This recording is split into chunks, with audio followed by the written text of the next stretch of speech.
हम लोग पढ़ेंगे ग्रामर। तो GRAMM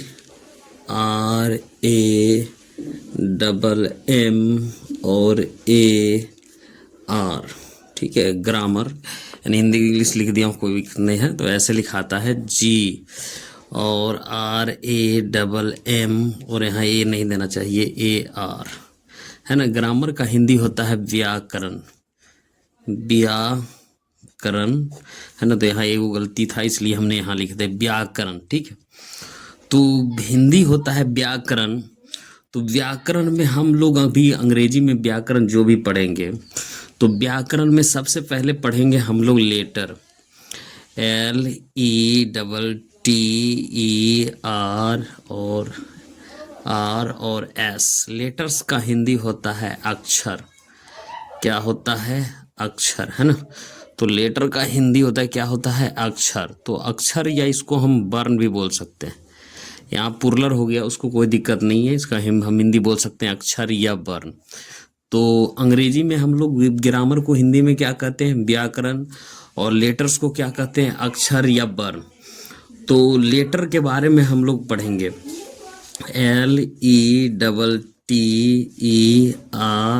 लेटर। तो लेटर के बारे में जब कहेंगे, लेटर LETT और ER, लेटर, है ना, वह सबसे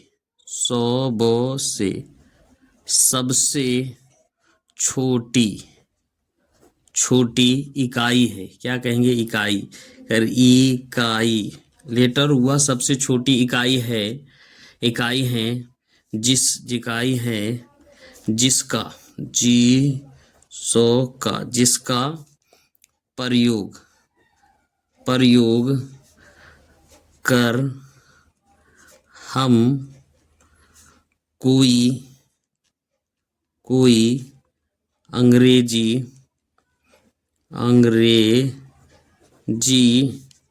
शब्द, दो शब्द लिखते हैं, लिखते हैं, है ना। तो क्या है? तो देखिए, यहाँ से हम लोग अब स्टार्ट करते हैं। तो क्या कहेंगे? व्याकरण, ग्रामर का हिंदी क्या होता है? व्याकरण। तो व्याकरण में सबसे पहले क्या पढ़ेंगे? लेटर्स। लेटर्स का हिंदी होता है, क्या है? अक्षर या वर्ण। तो लेटर के परिभाषा क्या? लेटर वह सबसे छोटी इकाई जिसका प्रयोग करके हम कोई अंग्रेजी भाषा लिखते हैं। तो लेटर हम किसको कहते हैं? वह सबसे छोटी इकाई है जिसका प्रयोग करके हम कोई भाषा लिखते हैं। तो लेटर देखिए, तो ये ए लेटर हम लोग किसको बोल सकते हैं? लेटर किसको बोल सकते हैं? ए क्या है? लेटर हो गया। बी क्या है? लेटर हो गया। सी क्या है? लेटर है। और डी क्या है? लेटर है। ई और एफ, है ना। और जी, और किसको कहते हैं? एच, और आई, और जे, और के, और एल, और एम, है ना, एम, और एन, और ओ, और पी, और क्यू, और आर, और एस, और टी, और यू, और वी, और डब्ल्यू, एक्स, वाई, जेड। तो देखिए, हम सबको अलग अलग कह सकते हैं। ये भी एक लेटर है, ये भी एक लेटर है, ये भी लेटर है, ये भी लेटर। यानी लेटर कितने? यानी लेटर, हमारा कहने का मतलब है लेटर यहाँ तो 26 गो है। लेटर कितने हैं? 26 गो है। तो हम कह सकते हैं लेटर क्या है? लेटर, ये सब लेटर है। लेटर हुआ सबसे छोटी इकाई जिसका प्रयोग करके हम अंग्रेजी शब्द लिखते हैं। तो जितना भी अंग्रेजी शब्द हम कोई भी लिखते हैं, तो इसी सब का ना प्रयोग करते हैं। ए का प्रयोग करते हैं, बी का प्रयोग करते हैं, सी का प्रयोग करते हैं, डी का प्रयोग करते हैं। कहने का मतलब जो भी अंग्रेजी शब्द का प्रयोग करते हैं, या अंग्रेजी शब्द को जिसका प्रयोग कर हम कोई अंग्रेजी शब्द लिखते हैं, तो इसी सब के ना अंग्रेजी शब्द करके हम क्या करते हैं? अंग्रेजी शब्द लिखते हैं। वह सबसे छोटी इकाई, लेटर हुआ सबसे छोटी इकाई। ये सबसे छोटी इकाई जिसका प्रयोग करके हम कोई अंग्रेजी शब्द लिखते हैं। कहने का मतलब ये सब का, इसी का उपयोग करके हम कोई अंग्रेजी शब्द लिखते हैं। तो ये कितने लेटर होते हैं? 26 लेटर होते हैं। तो एक में क्या होता है? पहला में होता है, एक होता है कैपिटल, CAP, और ITAL, कैपिटल लेटर, LETTER और S। कैपिटल लेटर में कहने का मतलब होता है बड़ी अक्षर।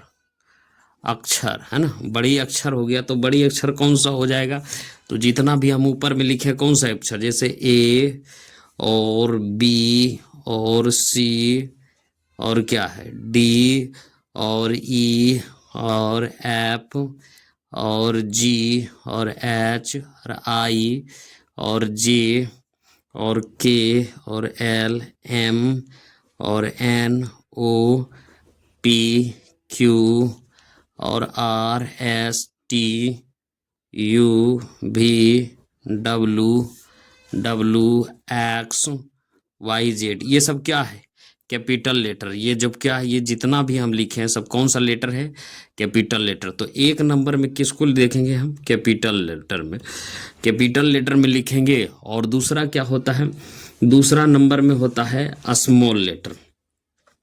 क्या होता है, स्मॉल लेटर, एस और एम और A double L, small letter, L और E double T E R S, small letters में।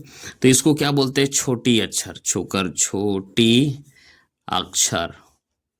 छोटी अक्षर को हम कैसे लिखते हैं, ए लिखते हैं, कोमा बी और सी और डी और ई और एफ और जी और एच और आई और जे और के और एल इस तरीके से लिखते हैं, एम और N O P Q R और एस टी यू और वी डब्लू एक्स वाई और जेड। तो दो तरह के लेटर कितने प्रकार के होते हैं, दो तरह के। एक होता है कैपिटल लेटर्स, और ये कैपिटल लेटर हो गया एक स्मॉल लेटर, जिसका प्रयोग करके हम कोई जो अंग्रेजी शब्द लिखते हैं, यानी इसी का प्रयोग करके हम क्या कर सकते हैं, अंग्रेजी शब्द लिखते हैं। ठीक है, तो लेटर दो प्रकार के होते हैं। तो देखिए लेटर तो दो प्रकार के होते हैं, एक होता है कैपिटल लेटर और एक स्मॉल लेटर। कहने का मतलब है कैपिटल लेटर किसको बोलते हैं, बड़ी अक्षर को, और स्मॉल लेटर किसको बोलते हैं, छोटी अक्षर को। ठीक है, तो लेटर में भी दो प्रकार के होते हैं। तो देखिए यहाँ तक समझ में आ गया कि हमने क्या बोले हैं कि लेटर्स, यहाँ से पहले हम लोग यहाँ से देखेंगे लेटर यानी ग्रामर, व्याकरण, लेटर्स अक्षर या वर्ण, लेटर वह सबसे छोटी इकाई जिसका प्रयोग करके हम कोई अंग्रेजी शब्द लिखते हैं। तो इसी का ना कोई यहाँ से ए से जेड तक का कोई प्रयोग करके हम क्या करते हैं, कोई अंग्रेजी शब्द लिखते हैं। समझ में आ रहा है ना, कोई भी अंग्रेजी शब्द कहाँ से लिखते हैं, यहीं से लिखते हैं। ठीक है, 120 से जिसका देखिए वह सबसे छोटी इकाई जिसका प्रयोग करके हम कोई अंग्रेजी शब्द लिखते हैं, ए बी सी डी यही सब प्रयोग करके हम कोई अंग्रेजी शब्द लिखते हैं। तो लेटर कितने प्रकार के होते हैं, तो लेटर कितने प्रकार के होते हैं, लेटर दो प्रकार के होते हैं। एक ये बड़ी अक्षर है, ए बी सी डी क्या है, ये बड़ी अक्षर है। ये बड़ी अक्षर के इसको इंग्लिश में क्या बोलते हैं, कैपिटल लेटर्स, है ना। तो इसको ए को कैपिटल है, बी कैपिटल, सी बी, इसमें जितना भी है सब कौन सा कैपिटल लेटर में। और दूसरा कैपिटल लेटर क्या होता है, ये स्मॉल लेटर्स है। तो ये दोनों को प्रयोग करते हैं। जब भी हम कोई अंग्रेजी लिखते हैं तो ये क्या लिखते हैं, सबसे पहले कैपिटल लेटर लिखते हैं। जैसे हम लिखते हैं यहाँ राम, तो आर और ए एम, हमेशा शुरू में कौन सा लेटर प्रयोग होगा, कैपिटल लेटर प्रयोग होगा, और बाद में जितना भी होगा सब स्मॉल लेटर प्रयोग होगा। जैसे स्टूडेंट लिखते हैं तो एस किसका प्रयोग होगा, इसका देखिए एस कहाँ, K L M N O P O S है, तो इसका प्रयोग होगा। और बाकी बात जितना भी प्रयोग होगा इसका प्रयोग है, एस और टी यू और डी और ई एन टी, स्टूडेंट। तो इसके लिए क्यों जरूरी है कि पहला कोई भी अक्षर लिखेंगे तो हम कैपिटल लिखकर लिखेंगे, बाकी जितना भी लिखेंगे स्मॉल लेटर लिखेंगे। कहीं भी हम लिखेंगे, जैसे हम लिख लेते हैं मोहन, तो मोहन सबसे पहले किसका लिखेंगे, कैपिटल लेटर के, एम ओ और एच और ए एन। बाकी बात किसका लिखें, स्मॉल लेटर को। इस दोनों को अंग्रेजी सीखना हमें बहुत जरूरी है। क्यों जरूरी है, क्योंकि कैपिटल लेटर हमेशा शुरू में लिखा जाता है। ये कौन सा लेटर है, कैपिटल लेटर। ठीक है, और ये कौन सा है, कैपिटल लेटर, और ये कौन सा है, कैपिटल लेटर। बाकी बात जितना भी ये कौन सा लेटर है, सब स्मॉल लेटर है। तो कहीं भी जीवन में कभी भी अंग्रेजी लिखिएगा शुरू हुए तो कैपिटल लेटर से, यानी कैपिटल लेटर से, और बाद में किसको लिखना है, स्मॉल लेटर से। तो ये दोनों अंग्रेजी सीखना, यहाँ तक में आप समझ में आ गया। हम लोग अब आगे बढ़ते हैं। तो देखिए अब हमको लेटर को भी हम लोग दो भागों में बांटे। लेटर को भी हम लोग क्या बोलते हैं, लेटर तो भागे हैं पहले चैप्टर, अब लेटर को ग्रामरिकल भागे हैं। एक वोवेल, तो VOWEL वोवेल्स, यानी इसको बोलते हैं स्वर्ण, स्वर्ण वर्ण, है ना, इसको क्या बोलते हैं, स्वर्ण वर्ण। तो स्वर्ण वर्ण में कौन कौन होता है, तो स्वर्ण वर्ण में किसको कहते हैं, तो स्वर्ण वर्ण में देखिए जैसे ए हो गया, ए हो गया, ई हो गया, आई हो गया, ओ हो गया और यू हो गया। ये सब क्या कहलाया, ये कहलाया स्वर्ण वर्ण। स्वर्ण वर्ण यानी इंग्लिश में कहेंगे तो वोवेल, VOWEL वोवेल कहते हैं, को होते हैं, है ना। तो AEIOU ईश्वर वर्ण कहलाया या इंग्लिश में कहलाते हैं, तो इसे क्या कहेंगे, वोवेल कहते हैं, वोवेल कहते हैं। बाकी बात इसको जितना भी छोड़ देंगे ना तो ये क्या कहलाया, कॉन्सोनेंट। तो कॉन्सोनेंट किसको कहेंगे, CON और SO और NANT। कॉन्सोनेंट का हिंदी होता है व्यंजन वर्ण, व्यंजन वर्ण, है ना। व्यंजन वर्ण में कौन कहलाए, इसको छोड़ दिए तो बी कौन सा हो गया, बी क्या हो गया, बी हो गया व्यंजन वर्ण। सी कौन सा हो गया, व्यंजन वर्ण। डी व्यंजन वर्ण, ई नहीं होगा, ई स्वर्ण है, तो एफ क्या हो गया, व्यंजन वर्ण, ई एफ और GH आई, और आई नहीं होगा, जे होगा, के होगा, एल होगा, एम होगा, एन होगा और पी होगा, क्यू होगा और आर होगा, ST और VWXY और Z।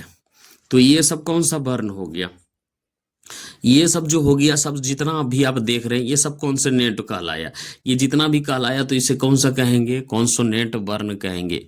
ये सब जितना भी है कॉन्सोनेंट कहलाया। तो वोवेल और कॉन्सोनेंट के आधार पर हम समझ गए वोवेल कितने होते हैं, 5 गो होते हैं, और कॉन्सोनेंट कितने होते हैं, या ये 21 गो होते हैं, 21 गो और ये 5 गो होता है, ठीक है। तो इससे हम आगे बढ़ेंगे। तो अब हम सेमी वोवेल के बारे में पढ़ेंगे। अब हम लोग पढ़ेंगे सेमी वोवेल। तो सेमी वोवेल S और E और MI, सेमी वोवेल BO और WEL, है ना, सेमी वोवेल्स, है ना।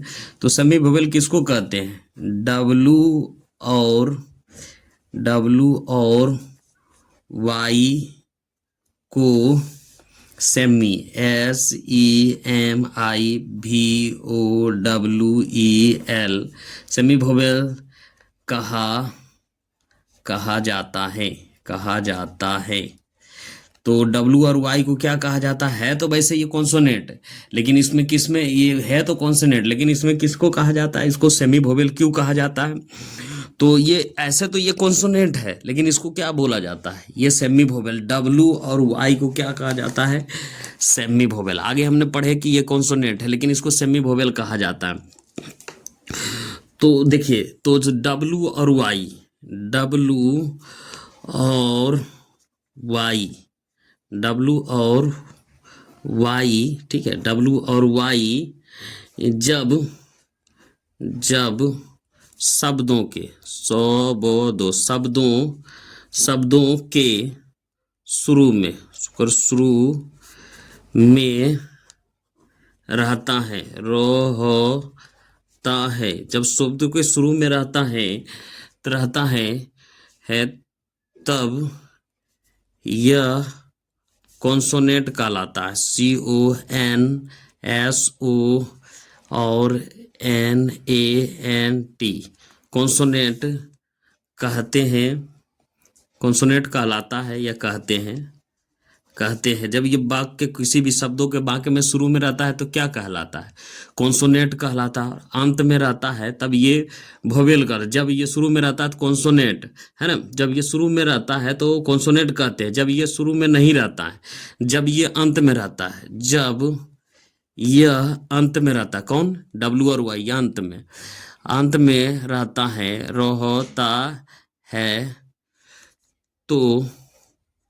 तो वोवेल कहलाता है। क्या कहलाएगा, वोवेल, VOWEL वोवेल कहलाता है, को हो लाता है है ना।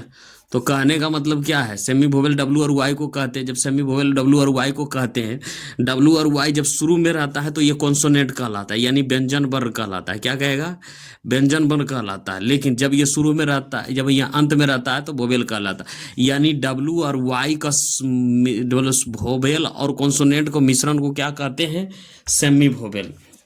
जैसे मान लेते हैं यहाँ कौन सा ध्वनि है, जैसे हाउ, HOW, तो ये अंत में है, तो हाउ, हाकर हा उ, ये क्या है, स्वरवर है अंत में। तो डब्लू यहाँ क्या है, डब्लू क्या है, डब्लू यू है, तो ये कौन सा ध्वनि है, ये डब्लू है, तो डब्लू है, यू है, तो ये कौन है, स्वरवर्ण, स्वर ध्वनि, ध्वनि, स्वर ध्वनि, हिंदी में स्वर ध्वनि उ, है ना। उसके बाद यहाँ डब्लू को हम ले लेते हैं WOM और AN, भूमैन। तो यहाँ क्या कर रहे हैं, ये क्या है, व्यंजन वर्ण है, भू और मैन, है ना। तो ये कौन सा है, डब्लू यहाँ बो का काम कर रहा है, तो ये कौन सा वर्ण है, बो कौन सा है, व्यंजन वर्ण, व्यंजन वर्ण, यहाँ व्यंजन वर्ण हो गया। तो ये यहाँ आया तो ये स्वर वर्ण हो गया, और यहाँ आगे में आया डब्लू, तो ये कौन सा वर्ण हो, वो कौन सा वर्ण है, व्यंजन वर्ण कहलाया। समझ में आया, व्यंजन वर्ण कहलाया। अब जैसे कोई लिखता है माई, MY, तो मा ई कर ई, माई, तो आई यहाँ ई क्या आया, वाई के बदले क्या है, ये आया, तो ये क्या है, स्वर ध्वनि है, स्वर वर्ण है, यानी स्वर ध्वनि है ना। और इसी तरह के कोई लिखता है SONI, तो यहाँ क्या है, सोनी भी है और SONY, तो दोनों सही है। ये आई, वाई किसका काम करेगा, आई का, यानी स्वर वर्ण का काम करेगा, तो यहाँ दोनों सही है। तो व्यंजन वर्ण और स्वर वर्ण में क्या अंतर है, यानी दोनों का मिक्सिंग है। सेमी वोवेल किसे कहते हैं, सेमी, डब्लू और वाई को सेमी वोवेल कहा जाता है। डब्लू और वाई जब शब्द के शुरू में हो तो कॉन्सोनेंट का काम करता है, लेकिन जब अंत में रहे तो ये किसका काम करता है, स्वर वर्ण का काम करता है। तो कौन कौन, डब्लू और वाई, ये सेमी वोवेल्स कहा जाता है। इसका ज़्यादा उपयोग नहीं है, लेकिन ये ध्यान में रखिएगा कि बेसिक चीज़ है। तो डब्लू और वाई को क्या कहा जाता है, सेमी वोवेल कहा जाता है। ठीक है, यहां तक कोई दिक्कत नहीं होगा। अब हम लोग पढ़ेंगे वर्ड, WORD। वर्ड का हिंदी होता है, जो वर्ड का हिंदी होता है उसको बोलते हैं शब्द, सो वो दो शब्द, है ना। तो वर्ड का हिंदी क्या होता है, शब्द। तो वर्ड का हिंदी शब्द होता है। तो वर्ड का जब शब्द होता है तो वर्ड किसको कहते हैं, यानी लेटरों, LETTER, लेटरों के समूह को, समूह, लेटरों के समूह को, लेटरों के समूह को क्या बोलते हैं, वर्ड, WORD, वर्ड को होते हैं। तो क्या है, लेटरों के समूह को हम वर्ड कहते हैं। तो लेटर के समूह को हम क्या कहते हैं, वर्ड कहते हैं। जो लेटर हो गया उसका समूह हो गया तो क्या कहलाया, वर्ड। जैसे मान लीजिए हम लिखें सी क्या है, एक लेटर है, और ओ क्या है, लेटर है, और डब्लू क्या है, लेटर है। लेकिन आपको यहाँ ध्यान देना है, देखिए सी क्या है, सी तो लेटर है, लेकिन कौन सा, कॉन्सोनेंट है। ओ क्या है, वोवेल है। डब्लू क्या है, सेमी वोवेल है। और ये जब तीनों मिल गया तो ये लेटर मिल गया तो ये क्या बन गया, गाय। और ये गाय बन गया तो अर्थ भी दे रहा है, तो हम इसको क्या कर सकते हैं, वर्ड भी कर सकते हैं, WORD वर्ड। लेकिन एक को क्या कर सकते हैं, LETTER। तो यहाँ क्या करें, लेटरों के समूह को हम वर्ड कहते हैं।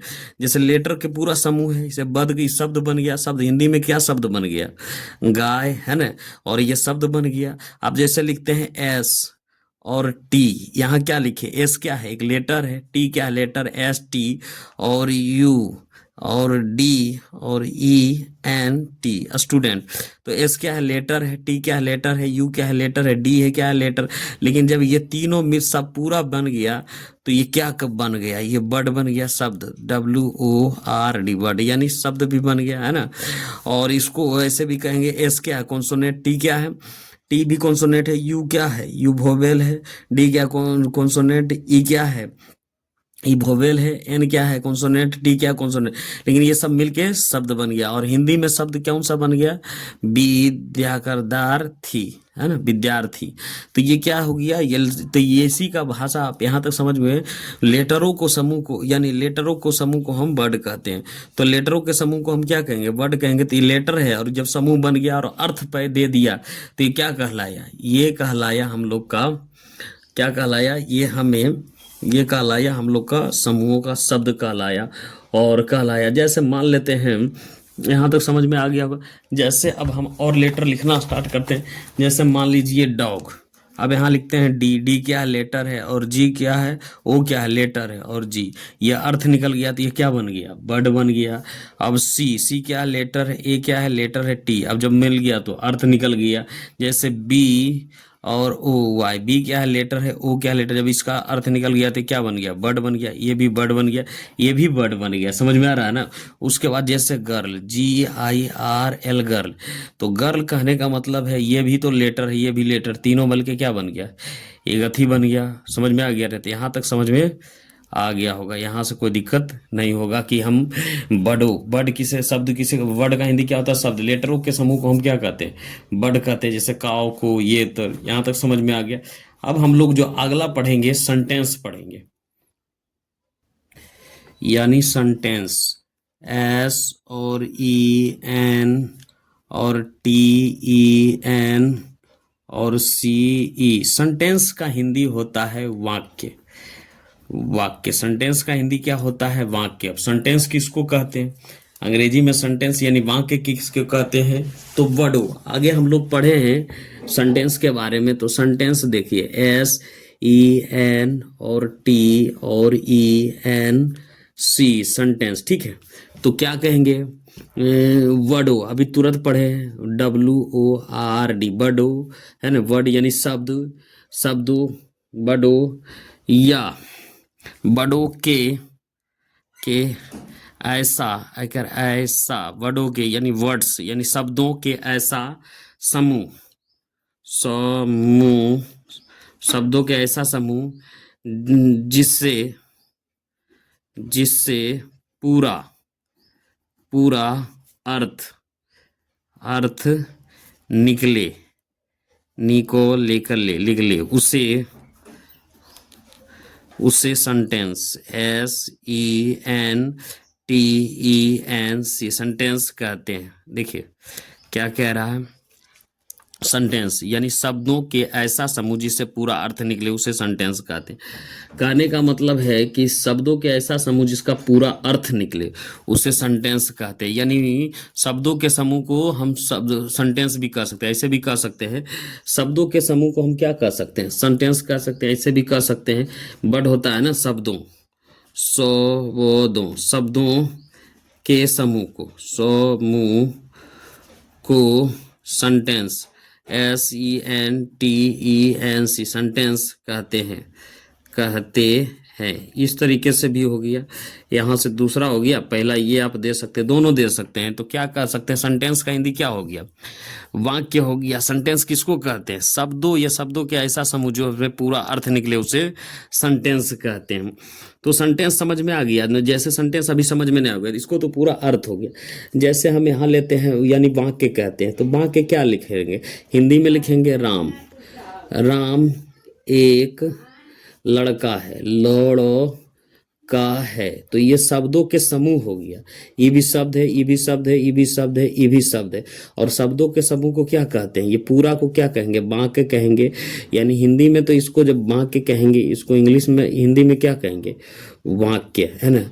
और इंग्लिश में इसको ट्रांसलेशन करेंगे तो Ram, RAM, Ram is a boy, BOY। और इसको जब पूरा को हम क्या कहेंगे, सेंटेंस कहेंगे, SORENTENC। पूरा ये क्या बन गया, सेंटेंस बन गया। इंग्लिश में वो पूरा सेंटेंस बन गया, हिंदी में तो शब्दों का समूह है। राम भी शब्द है, इज भी शब्द है, और ये सब शिव क्या है, शब्द है। और ये भी हिंदी में शब्दों का समूह को वाक्य कहते हैं। समझ में आया होगा कि सेंटेंस किसे कहते हैं। आगे हमने पढ़ा था, किसको पढ़ा था, वर्ड को पढ़ा था। वर्ड के बाद क्या है? सेंटेंस। तो सेंटेंस किसे कहते हैं? तो सेंटेंस उसे कहते हैं जो शब्दों के समूह को हम उस सेंटेंस कहते हैं, या वर्डों के ऐसा समूह जिसे पूरा अर्थ निकले उसे सेंटेंस कहते हैं। ये शब्दों के समूह जिसे पूरा है। तो यहाँ तक समझ में आ गया होगा कि सेंटेंस किसको कहते हैं। तो अंग्रेजी में जितने भी, जैसे अंग्रेजी में जितने भी सेंटेंस कितने प्रकार के होते हैं, तो अब यहाँ से सेंटेंस कितने प्रकार के होते हैं, तो आप यहाँ से आप क्वेश्चन यहाँ से उठेगा कि अंग्रेजी में सेंटेंस कितने प्रकार के होते हैं। अब प्रश्न ये उठेगा कि सेंटेंस कितने प्रकार के होते हैं, यानी सेंटेंस SEN और TENC सेंटेंस के कितने प्रकार के हैं, तो ने कितने प्रकार के हैं। ठीक है, सेंटेंस कितने प्रकार के हैं या होते हैं। ठीक है, ऐसे भी हो, प्रकार के हैं, के करके हैं, है ना। सेंटेंस के कितने प्रकार हैं, है ना, प्रकार हैं। सेंटेंस के कितने प्रकार हैं ऐसे भी लिख सकता है, या सेंटेंस के कितने भेद ऐसे भी लिख सकते हैं। SENTENC सेंटेंस के कितने, तो ने कितने भेद हैं, या सेंटेंस कितने प्रकार के होते हैं या कितने प्रकार के हैं। यहाँ तक कोई दिक्कत? तो आप ऐसे कह सकते हैं सेंटेंस कितने प्रकार के हैं या सेंटेंस कितने भेद हैं। तो हम लोग जब अंग्रेजी में पढ़ेंगे तो अंग्रेजी में अर्थ के अनुसार 5 गो है। तो हम कह सकते हैं अंग्रेजी में, यानी अंग्रेजी में सेंटेंस S और EN और TENC सेंटेंस 5 प्रकार के हैं, है ना। अंग्रेजी में सेंटेंस कितने प्रकार के हैं? तो अंग्रेजी में सेंटेंस 5 प्रकार के हैं। ठीक है, तो अंग्रेजी में सेंटेंस कितने प्रकार के? 5 प्रकार के हैं। तो पहला जो है इसको ध्यान में रखिएगा। ठीक है, तो पहला जो सेंटेंस है उसको हम लोग बोलते हैं असर्टिव सेंटेंस। तो हम लोग क्या बोलते हैं? Assertive sentence. 1 नंबर का जो सेंटेंस है उसे बोलते हैं। तो इसमें क्या लिखेंगे? A और SS और ER और TIVE assertive sentence, SENTENC assertive sentence. इसका हिंदी जो होता है, जब असर्टिव सेंटेंस बोलते हैं तो इसका हिंदी होता है कथनात्मक। कथनात्मक असर्टिव का हुआ कथनात्मक, और सेंटेंस का हिंदी हुआ वाक्य, है ना। तो असर्टिव का हिंदी है कथनात्मक और सेंटेंस का वाक्य। 1 नंबर में पहला क्या हुआ? 5 प्रकार के होता है ना, तो 1 नंबर में असर्टिव सेंटेंस। दूसरा नंबर में जो होता है इंट्रोगेटिव, I और N और TERRO और GATIV इंट्रोगेटिव सेंटेंस, SENTENC, है ना। इंट्रोगेटिव का हिंदी होता है प्रश्नात्मक, प्रश्नात्मक, है ना। प्रश्नात्मक इंट्रोगेटिव का मतलब होता है प्रश्न भी होता है, प्रश्नात्मक, और सेंटेंस का मतलब वाक्य। ठीक है, इंट्रोगेटिव मतलब प्रश्नात्मक वाक्य। ठीक है, उसके बाद इम्परेटिव। तीसरा क्या होता है? तीसरा होता है इम्परेटिव, IMPE और RATIV इम्परेटिव। इम्परेटिव का हिंदी होता है अज्ञात्मक सेंटेंस, SENTENC। इम्परेटिव सेंटेंस का क्या होता है? अज्ञात्मक, ज्ञात्मक वाक्य, है ना। तो यहाँ क्या होगा? इम्परेटिव का हिंदी अज्ञात्मक और सेंटेंस का हिंदी वाक्य। तीसरा नंबर में हो गया। चौथा नंबर में हम लोग करेंगे, चौथा नंबर में हो गया ऑप्टेटिव सेंटेंस, OP और TATIV optative sentence, SENTENC। Optative sentence का मतलब होता है प्रार्थनात्मक वाक्य, प्रोसंजु अर्थनात्मक, प्रार्थनात्मक वाक्य। ऑप्टेटिव का मतलब प्रार्थनात्मक और सेंटेंस का हिंदी होता है वाक्य। पांचवा जो होता है EX और C और L और AM और ATORY exclamatory sentence, SENTENC। Exclamatory sentence का हिंदी होता है बीकर बी अधस्सो मो याकया दी विस्मयादि बोधक वाक्य, है ना। तो ये 5 सेंटेंस हुआ हमारा अंग्रेजी में। जितने भी अंग्रेजी सेंटेंस में कितने सब प्रकार के होते हैं, तो सेंटेंस का पहले हम लोग जैसे सेंटेंस के कितने प्रकार हैं या सेंटेंस के कितने भेद हैं, तो अंग्रेजी में सेंटेंस कितने प्रकार के होते हैं, 5 प्रकार के होते हैं। तो आप लोग का पहला क्या हो गया, पहला 1 नंबर में हो गया, इसको अब ध्यान में रखिएगा, एसर्टिव सेंटेंस। एसर्टिव सेंटेंस को हिंदी में क्या कहते हैं, कथनात्मक वाक्य। इंट्रोगेटिव का हिंदी होता है प्रश्नात्मक वाक्य। इंपरेटिव का मतलब अज्ञात्मक वाक्य। ऑप्टेटिव मतलब प्रार्थनात्मक। एक्सक्लेमेटरी मतलब क्या होता है, विस्मयादि बोधक वाक्य। तो ये ध्यान में रखना है। और पांचों कर, अब हम क्या करेंगे, पांचों को एक एक करके पढ़ना। आपको ये चीज़ जरूर याद रखना ना। अब हम लोग पढ़ेंगे असर्टिव सेंटेंस किसे कहते हैं, इंट्रोगेटिव सेंटेंस किसे कहते हैं, ऑप्टेटिव सेंटेंस किसे कहते हैं, ऑप्टेटिव सेंटेंस किसे कहते हैं, और एक्सक्लेमेटरी सेंटेंस किसे कहते हैं। ये सारा करके हम लोग को क्या करना है, एक एक करके इसको पढ़ना है, ठीक है। तो एक एक करके पढ़ना है। तो अब यहाँ से पढ़ दें। मान लीजिए असर्टिव सेंटेंस का परिभाषा देना है आपको, असर्टिव सेंटेंस का परिभाषा देना है, ठीक है। तो असर्टिव सेंटेंस का परिभाषा देना, तो 1 नंबर में यहाँ से लिखते हैं, ठीक है। 1 नंबर में असर्टिव सेंटेंस ASS और ER और TIV, assertive sentence SENTENC। Assertive sentence का परिभाषा देना है। तो यहाँ क्या करना है, यहाँ से लिखना है जो वाक्य है ना, जो वाक्य यानी इसके दिया रखा रहा है असर्टिव सेंटेंस, यानी जो वाक्य यानी असर्टिव सेंटेंस, जो वाक्य किसी, है ना, किसी कथन को व्यक्त करता है वह असर्टिव क्या कहलाएगा, assertive. ASSERTIV, assertive sentence SENTENC। Assertive sentence कहलाता है या कहलाता है, ला कर लाता है, ठीक है। तो क्या कहेंगे, असर्टिव सेंटेंस किसे कहते हैं।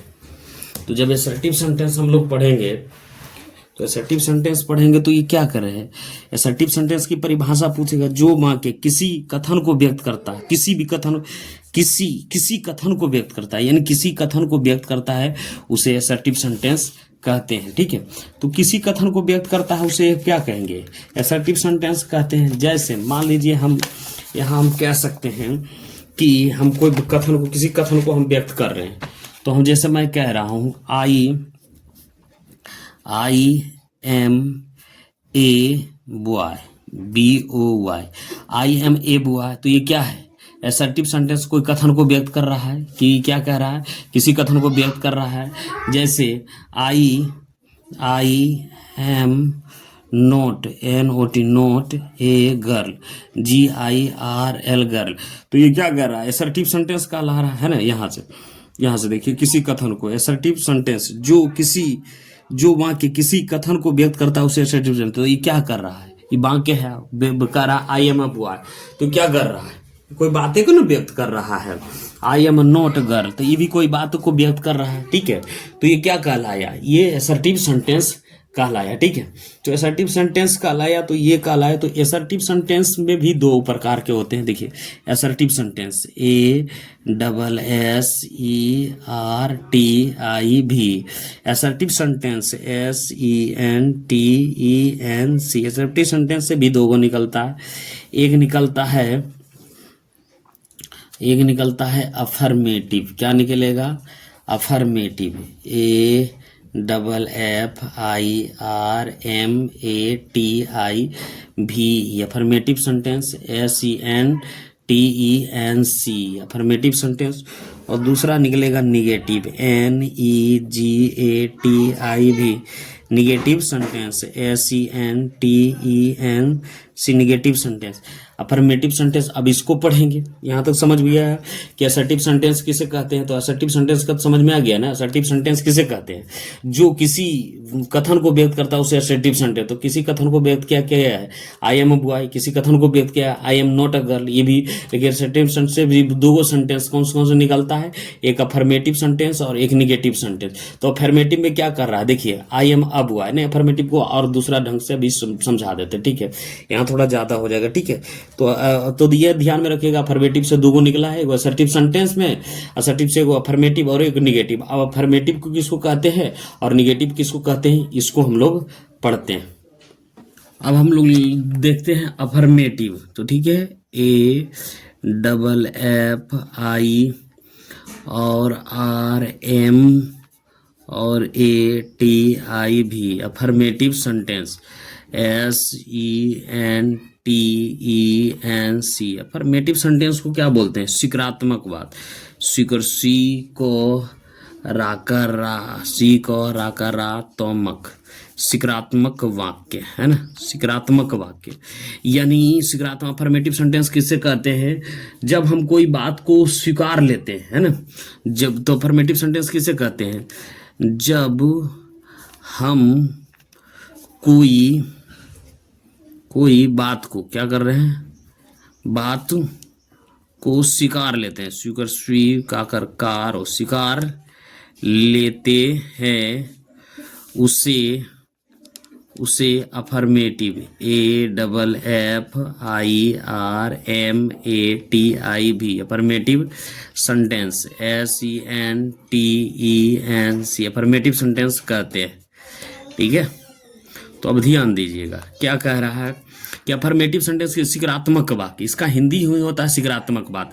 जब हम कोई बात को स्वीकार लेते हैं उसे क्या कहते हैं? अफर्मेटिव सेंटेंस कहते हैं। तो जब कोई हम बात को स्वीकार लेते हैं, जैसे हम स्वीकार रहे हैं I am a teacher, TEACHER, तो क्या कह रहा है? मैं एक शिक्षक हूं। तो ये स्वीकार रहा है, जैसे स्वीकार रहा है तो मैं स्वीकार रहा हूं कि आई एम ए टीचर, मैं पढ़ा रहा हूं तो मैं टीचर ने हुआ हूं।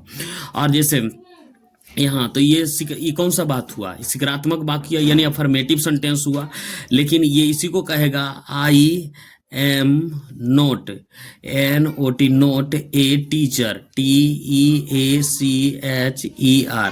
तो एक में नोट लगा है, जिसमें नो या नोट लगे तो सकारात्मक वाक्य नहीं होगा, ये क्या हो गया?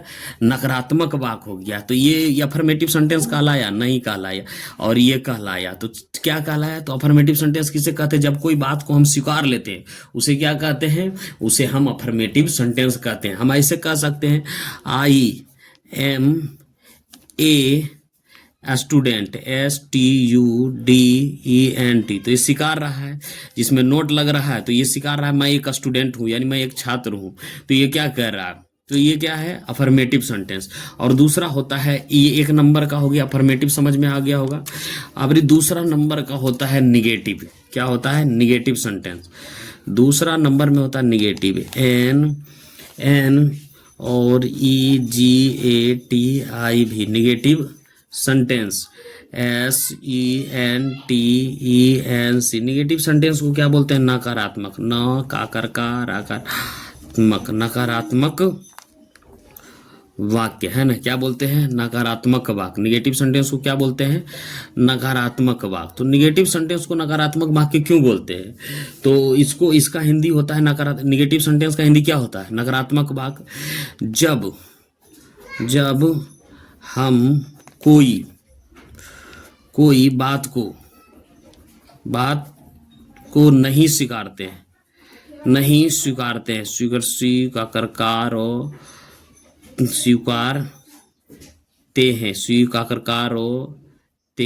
स्वीकारते हैं उसे निगेटिव, NEGATI भी negative sentence, SENTENC negative sentence कहते हैं, ठीक है।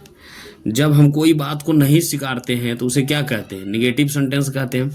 जैसे मान लीजिए निगेटिव सेंटेंस किसे कहते हैं? जब हम कोई बात को स्वीकार भी नहीं करते हैं उसे निगेटिव सेंटेंस। जैसे आई am not, NOT not a girl, मैं एक लड़की नहीं हूं, तो ये सिखा रहा है कि मैं लड़की नहीं हूं, तो ये कह रहा है कि मैं एक लड़का हूं, कुछ भी हो सकता है, लड़की छोड़ के कुछ भी हो सकता है, तो कह रहा है I am not a girl, मैं एक लड़की नहीं हूं। I he is not, N O T, not A P O E N, peon, P O U, peon, peon का मतलब चपरासी, मैं एक चपरासी नहीं हूँ, P O E N, peon मतलब मैं एक वह एक चपरासी नहीं है, चपरासी छोड़ के वो कुछ भी हो सकता है, तो ये कौन सा हो रहा है?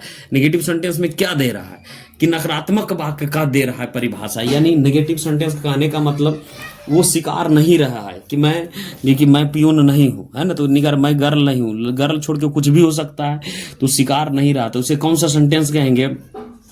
उसे कहेंगे निगेटिव सेंटेंस। उसे क्या कहेंगे? Negative sentence. तो ये सब निगेटिव सेंटेंस में आ गया। तो निगेटिव सेंटेंस में एडवांस में पढ़ेंगे तो बहुत ज़्यादा होगा। अभी हम लोग बेसिक पढ़ रहे हैं। क्या पढ़ रहे हैं?